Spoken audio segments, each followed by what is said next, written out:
কারণ পুরুষ মানুষের যে পিয়ার গ্রুপ যেটাকে বলে না, যেটা মেয়েদের কিন্তু খুব স্ট্রং, যেটা কিন্তু পুরুষের নেই। এবং আরেকটা কথা আমি আপনাকে বলি, ধরুন আজকে অফিসে এই যে একটা কর্পোরেটের সেক্সুয়াল হ্যারাসমেন্ট, সেটা তো পুরুষ মানুষের সঙ্গেও হয়, অনেক সময় মেয়ে বসদের দ্বারা, মেয়ে কলিগদের দ্বারা, সবার দ্বারাই হয়। তো এবার সেটা যদি কোনো পুরুষ মানুষ তার পুরুষ কলিগদের বলেন, তারা কি বলবেন আপনাকে আমি লিখে দিচ্ছি, বলবে কি এস তুই এনজয় করতে পারলি না, আমাদের সঙ্গে একটু হলো না।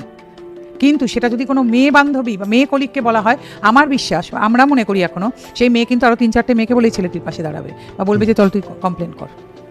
পুরুষ কিন্তু পুরুষের পাশে দাঁড়াচ্ছেন না, বারবার কিন্তু একটাই কথা বলছি, সত্যি যদি পুরুষের পাশে দাঁড়াবার মতো মানসিকতা তৈরি করতে পারেন, সেদিন কিন্তু এই দেশের চেহারাটা বদলাবে। কারণ আজও পুরুষ মানুষ মনে করেন ওর সঙ্গে যা হয়েছে কাল আমার সঙ্গে এটা হবে না। এক্স্যাক্টলি।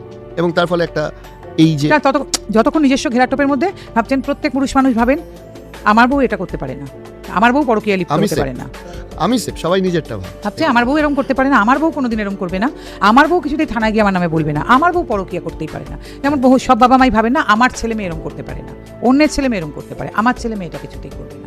যার ফলে কি পুরুষে এই একতাটা না ভীষণ জরুরি।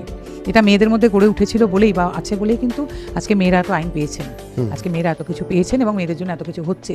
পুরুষ মানুষ এটা আজও পারেন না, আজও দানা বাঁধতে পারেননি, কিন্তু দানা বাঁধাটা খুবই